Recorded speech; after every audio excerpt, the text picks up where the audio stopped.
Hello everyone, ఇవాళ మనతో పాటు ఉన్నారు సీనియర్ జర్నలిస్ట్ భరద్వాజ్ గారు. వారితో మాట్లాడదాం. సార్ నమస్తే. సార్ రేవంత్ రెడ్డి గారు కేసీఆర్ పైన మళ్ళీ కొన్ని కామెంట్స్ చేశారు. ఏంటంటే నువ్వు కుక్క చావు చేస్తావు అనే ఒక స్టేట్మెంట్ అయితే పాస్ చేశారు. అంటే ఇప్పుడు గత ప్రభుత్వంలో తను 10 ఏళ్ళు సీఎంగా ఉన్నారు కేసీఆర్ గారు. ఇప్పుడు ప్రస్తుతం రేవంత్ రెడ్డి గారు కూడా ఒక సీఎంఏ. సో ఇలాంటి పొజిషన్లో ఉన్న వాళ్ళు ఇలా మాట్లాడుకోవడం, ఇట్లాంటి కామెంట్స్ చేయడం ఎంతవరకు కరెక్ట్ అంటారు?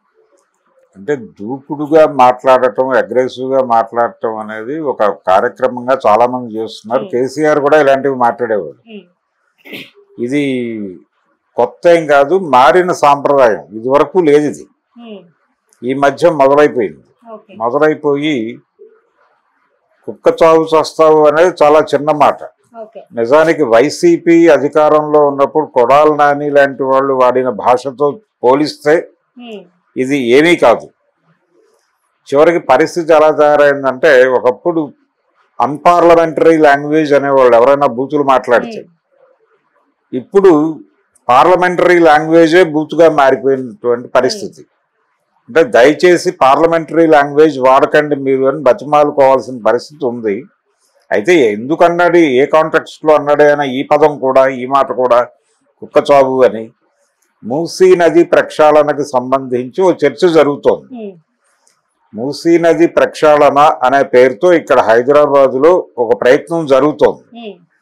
ఈ ప్రయత్నం జరుగుతున్న సందర్భంలోనే ఈ మూసీ నది పుట్టినటువంటి ప్రాంతంలో అది ఒక కార్పొరేట్ కంపెనీకి అప్పచెప్పేసేటువంటి కార్యక్రమం నడుస్తోంది. సో అక్కడ ప్రభుత్వం ఒకలాగా వ్యవహరిస్తోంది, ఇక్కడ ఇంకోలాగా వ్యవహరిస్తోంది అనే ఒక విమర్శ ఉంది. అనంతగిరి కొండల్లో ఇది పుట్టింది మూసీ నది. అక్కడ అనంతగిరి అడవి, ఆ ఫారెస్ట్ అంతా కూడా ఇప్పుడు ఒక కంపెనీకి అప్పచెప్పేటువంటి కార్యక్రమంలో ఉంది ప్రభుత్వం. దానికి సంబంధించి ఒక గొడవ నడుస్తోంది. మీరేమో హైదరాబాద్ లో మూసీ నది ప్రక్షాళన అంటారు, అక్కడేమో తీసుకెళ్లి ఒక కార్పొరేట్ కంపెనీకి కట్టబెడుతున్నారు అనే ఒక గొడవ జరుగుతోంది. అయితే హైదరాబాద్ వరకు పరిమితం అయితే కేవలం టీఆర్ఎస్ లేకపోతే బీఆర్ఎస్ కేసీఆర్ గారి రాజ్యం నడిచినప్పుడు మాత్రమే మూసీ నది మురికిలో తేలలేదు. అంతకు ముందు తెలుగుదేశం ప్రభుత్వం, చంద్రబాబు గారి 9 సంవత్సరాల పాలన, రామారావు గారి 7 సంవత్సరాల పాలన, బ్రహ్మానంద రెడ్డి గారి 7 సంవత్సరాల పాలన, వెంగళరావు గారి 5 ఏళ్ల పాలన, ఇవన్నీ ఉన్నాయి. నీలం సంజీవ రెడ్డి గారి దగ్గర నుంచి పరిపాలించిన వాళ్ళందరికీ తెలుసు మూసీ నది నాశనం అవుతోందని. ఇప్పుడు ఈయన ప్రక్షాళన కార్యక్రమం అంటే నదులు ఎన్క్రోచ్మెంట్స్ పెరిగిపోయిన తర్వాత అవి పలచబడిపోయి, అలాగే ఊళ్ళో డ్రైనేజీ సిస్టమ్ ప్రాపర్ గా లేక, దాన్ని పట్టించుకునే నాథుడు లేక, రెగ్యులర్ వాచ్ లేక, ఏది ఎక్కడికి వెళ్ళాలి, ఏ నీరు ఎటు వెళ్ళాలి అనేది తెలియక ఎక్కడ పడితే అక్కడ కలిపేసి, దీన్ని కదా ముందు రీస్ట్రక్చర్ చేసుకోవాల్సింది. ఇది రోడ్డు మీద కెడితే ఏది ఎప్పుడు పొంగుతుందో తెలియని పరిస్థితి ఉంది హైదరాబాద్లో. ఈ కండిషన్లో వాటిని చెక్ చేసుకోకుండా, నాలాలు చెక్ చేసుకోకుండా మూసీ నది ప్రక్షాళన గురించి మాట్లాడి, అక్కడ ఎంక్రోచ్మెంట్స్ జరిగిపోయినాయి, అక్కడ ఆక్రమణలు జరిగిపోయినాయి అని చెప్పి దాడులు జరిపి వాళ్ళని ఖాళీ చేయిస్తామని చెప్పి, అది కుదరదు. ముందు మూసీ నది ప్రక్షాళన అంటే అక్కడ ఎంక్రోచ్మెంట్స్ తొలగించడం ఒకటే కాదు, దాంట్లోకి వచ్చి చేరుతున్నటువంటి వ్యర్థాలు, ఆ వ్యర్థాలకు వేరే మార్గం ఏదైనా ఉందా నీ దగ్గర? ఇది జీవనదిగా మారుస్తాను అంటున్నాడు ఆయన. మూసీని జీవనదిగా మారుస్తాను అంటున్నాడు. ఒకవైపు నల్గొండ జిల్లాలో ఫ్లోరైడ్ కూడా ఉంది, ఇవన్నీ మాట్లాడేస్తున్నాడు ఆయన. చివరికి మూసీ నది ప్రాంతంలో పండినటువంటి కూరగాయలు కొనడానికి కూడా జనాలు ఇష్టపడటం లేదు అనేది కూడా ముఖ్యమంత్రి గారు మాట్లాడాడు. ఈ పరిస్థితికి తీసుకొచ్చిన వాళ్ళు ఎవరెవరు? కాంగ్రెస్ పార్టీ కంట్రిబ్యూషన్ ఏమిటి దీనిలో? అది కూడా మాట్లాడాలి కదా. మీరు ప్రజలను ఏడిపించకండి. ప్రజలని మీరు కేవలం మూసీ ప్రక్షాళన అనే పేరుతో ఎన్క్రోచ్మెంట్స్ నుంచి జనాలని, అంటే వాళ్ళు ఆక్రమణదారులు అనే ఉద్దేశంతో అక్కడ జనాలని ఖాళీ చేయించే ప్రయత్నం ఒకటి జరుగుతోంది. అది ఒకటే ప్రధానం కాదు, దాంతో పాటు దానిలోకి వచ్చి చేరుతున్నటువంటి రకరకాల, ఆయన ఒక మాట అన్నాడు, ఇప్పుడు ఆ ప్రాంతంలో చెరువుల పరిరక్షణ గురించి ఆయన ఎన్కన్వెన్షన్ వీటి మీద దాడులు జరిగినప్పుడు ఈ చెరువుల పక్కన పెడుతున్నటువంటి ఇవన్నీ కూడా ఈ వ్యాపార వాణిజ్య సముదాయాలన్నీ కూడా వాటి నుంచి వస్తున్నటువంటి వ్యర్థాలన్నింటినీ చెరువుల్లో వదిలేస్తున్నారు. తద్వారా ఈ చెరువులు పొల్యూట్ అయిపోతున్నాయి. ఈ చెరువులు వీడికి వాటి వ్యర్థాలను వదిలేసేటువంటి ఒక ఏరియాగా వీడికి ఉపయోగపడుతోంది. కానీ ఇంకొక వైపున ఈ నీరు మాత్రమే ఆధారంగా ఉండి ఈ నీరు తీసుకెళ్లి తాగేవాళ్ళు కూడా ఉంటారు.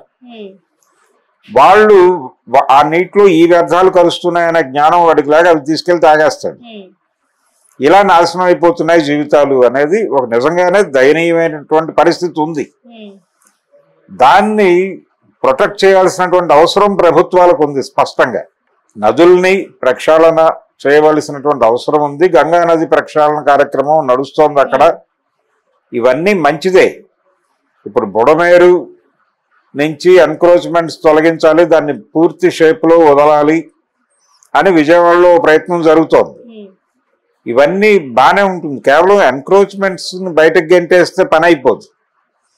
దాంట్లోకి వచ్చి చేరుతున్నటువంటి వ్యర్థాలు ఎందుకు వస్తున్నాయి, ఎక్కడి నుంచి వస్తున్నాయి, దాని రూట్స్ ఏంటి, దానిలో మన కంట్రిబ్యూషన్ ఏమిటి, ప్రభుత్వ లోపం ఏమిటి అనేది చెక్ చేసుకోవాలి. హైదరాబాదులో ఇప్పుడు డ్రైనేజీ సిస్టమ్ ప్రాపర్గా లేక చాలా ప్రాంతాలలో వీధుల్ని ముంచెత్తుతున్నటువంటి సందర్భం మనం రెగ్యులర్గా చూస్తాం. రోజుకి కనీసం 2 రోడ్లలో చూస్తాం. ప్రతి ఒక్క మనిషి బయటకు వచ్చి సాయంత్రం ఇంటికి వెళ్లే లోపు కనీసం 2 రోడ్లలో, హీనపక్షం 2 రోడ్లలో డ్రైనేజీ స్కీమ్ చెడిపోయి రోడ్ల మీద పారుతున్నటువంటి ఆ నీటిలో నుంచి ప్రయాణం చేయక తప్పని పరిస్థితి ఉంది. దీన్ని ముందు ప్రక్షాళన చేసుకోవాలి. అది మాత్రమే కాకుండా ఈ నీరు వెళ్ళి అక్కడ కలవకుండా, నువ్వేదైతే జీవనది అని మాట్లాడుతున్నావు జీవనదిలో దీన్ని కలపకుండా దీనికి ఆల్టర్నేటివ్ ప్రోగ్రామ్ ఏదైనా పెట్టాలి. అది భూమిలో ఇంకేలాగానో మరొకలాగానో దానికి ఒక ఆల్టర్నేటివ్ ప్రోగ్రామ్ ఉండాలి. మన వాళ్ళు ఏమీ చేయరు, తీసుకెళ్ళి అందులో కలిపి అక్కడ ఉన్న వాళ్ళని ఇల్లు ఖాళీ చేయించేసి నేను ప్రపంచాన్ని రక్షించేశానంటే ఎట్లా కుదురుతుంది? అందుకు బీఆర్ఎస్ పార్టీ కాన్సన్ట్రేట్ చేసి మాట్లాడుతోంది ఏంటి, మూసీ ప్రక్షాళనకు వాళ్ళు అడ్డం కాదు.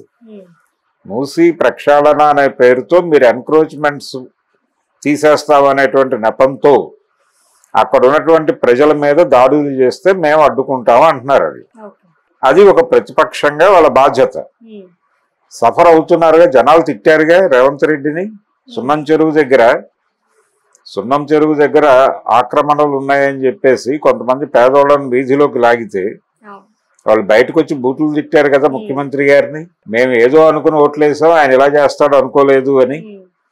ఆ పరిస్థితి ఉన్నప్పుడు ఖచ్చితంగా ప్రతిపక్షాలు ఎంటర్ అవుతాయి, అక్కడ మాట్లాడతాయి. అదే చేస్తున్నారు. మేము బుల్డోజర్స్ పెడతాము, బుల్డోజర్స్ అడ్డు వస్తే తొక్కించేస్తాం, కుక్కచావు చేస్తాం అనేది ఆ కాంటెక్స్ట్ లో అన్నాడు ఆయన. ఎవరు అడ్డు వచ్చినా కుక్కచావు చేస్తారు, బుల్డోజర్ పైగా కోమటిరెడ్డి వెంకటరెడ్డి నడుపుతాడు నల్గొండ జిల్లాలో అని చెప్తున్నాడు ఆయన. బానే ఉంది, కానీ కేవలం ఆక్రమణల పేరుతో జనాల్ని వెకేట్ చేయించేస్తే పని అయిపోతుందా అనేది ప్రశ్న. మూసీ ప్రక్షాళనలో ఎన్క్రోచ్మెంట్స్ కూడా ఒక భాగం అంతే. సిటీ నుంచి వచ్చేటువంటి వ్యర్థాలు, పారిశ్రామిక వ్యర్థాలు ఇవన్నీ అందులో కలవకుండా ఒక ఆల్టర్నేటివ్ ప్లాన్ ఇచ్చి అవన్నీ అటు ఛానలైజ్ అయ్యాయా లేదా అని చెక్ చేసుకోవటానికి ఒక నిరంతరం పనిచేసేటువంటి ఒక మెకానిజం ఉండాలి. ఇప్పుడు హైడ్రా అనే పేరుతో ఏదైతే ఆయన నడుపుతున్నాడో దాని బాధ్యత ఒరిజినల్ గా అదే. విపత్తులు రాకుండా చూసుకోవాల్సినటువంటి బాధ్యత ఉంది దానికి. కాబట్టి ఈ మొత్తం రెగ్యులర్ గా ఏదో ఒక వెహికల్ వేసుకుని తిరిగేస్తూ ఉంటారు వీళ్ళు ఆ విపత్తుల పరిరక్షణ అనే పేరుతో.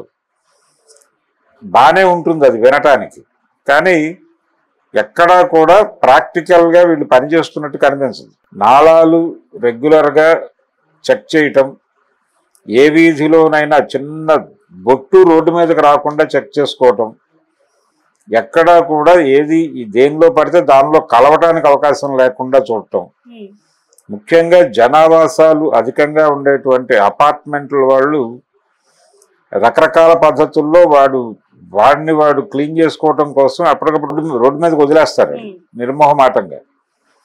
ఎక్కడ దాకానో అక్కర్లేదు. శ్రీనగర్ కాలనీ మెయిన్ రోడ్లో సత్యసాయి నిగమాగమం వైపు వెళ్ళే రోడ్లో రోజు మూసీ నది పారుతూ ఉంటుంది. వేలాది మంది భక్తులు వెళ్తూ ఉంటారు. చాలా హై సెలబ్రిటీస్ కూడా వెళ్తారు ఆ గుళ్ళకి. వాళ్ళు ఎవరూ కూడా పట్టించుకోరు దీన్ని, ప్రభుత్వాలు పట్టించుకోవు.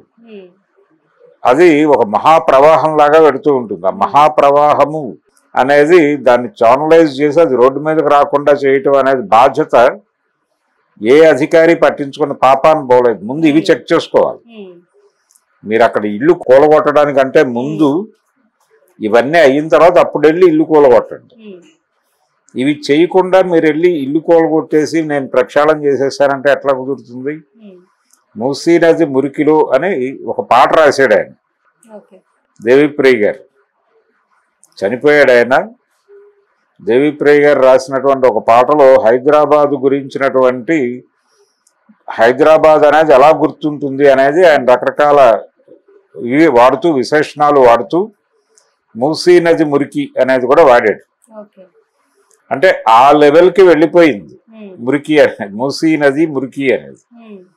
మూసీ నదిని జీవనదిగా మార్చాలంటే ముందు మీరు పట్టణ పారిశ్రామిక వ్యర్థాలకి, గృహ సంబంధమైనటువంటి వ్యర్థాలకి, ఈ విసర్జన కార్యక్రమాలు జరుగుతున్నటువంటి ప్రతి చోట కూడా దానికి ఒక ఛానల్ పెట్టి దాన్ని ఎక్కడ ఎండ్ చేయాలి, ఎలా దాన్ని క్లోజ్ చేయాలి, దాని నుంచి మూసీ నదిని ఎలా కాపాడాలి అనేది ఒక ప్లాన్ చేసి ఆ ప్రకారం చేసుకుంటూ వెళ్ళి ఆ తర్వాత ఫైనల్గా చేయవలసింది ఇల్లు పీకివేత కార్యక్రమం.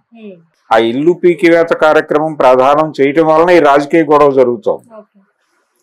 ఇవన్నీ ఎందుకు చేయట్లేదు, అది మాత్రం ఎందుకు చేస్తున్నాడు రేవంత్ రెడ్డి అంటే ఆయనకు చిత్తశుద్ధి ఉందని అనుకోవడానికి లేదు. ముందు ఇల్లు పీకడం ఆపేయండి, బుల్డోజర్లు ఆపండి, తర్వాత వీళ్ళని కుక్కచావు చంపేద్దురు కానీ నో ప్రాబ్లం. ముందు మీరు ఆ బుల్డోజర్లను తీసుకెళ్ళి ప్రాపర్గా వాడండి. ప్రాపర్గా వాడటం అంటే వ్యర్థాలు ప్రాపర్ ఛానల్లో పెడుతున్నాయా లేదా, దానికి ఒక ఆల్టర్నేటివ్ మెకానిజం ఉందా లేదా, వాటిని ఎక్కడ ఎలా నిమజ్జనం చేయాలి, దీనికి సంబంధించిన డిజైన్ లేకుండా పర్యావరణ పరిరక్షణ, నేను మూసీ నదిని జీవనదిగా మారుస్తాను, ఈ మాటలు ఎన్ని చెప్పినా ఊరికనే డైలాగులుగా ఉంటాయి తప్ప వాస్తవంగా ప్రజల జీవితాల్లో మార్పు అయితే రాదు. అందుకని ఆ కేర్ తీసుకోవాలి. ఆయన కుక్క చావులు చంపుతాను ఇది కాదు చేయాల్సింది. ప్రతిపక్షం మాట్లాడుతోందంటే మాట్లాడుతుంది, దానికి ఆ స్కోప్ ఇచ్చేయండి. ముందు మిమ్మల్ని మీరు ప్రక్షాళన చేసుకుని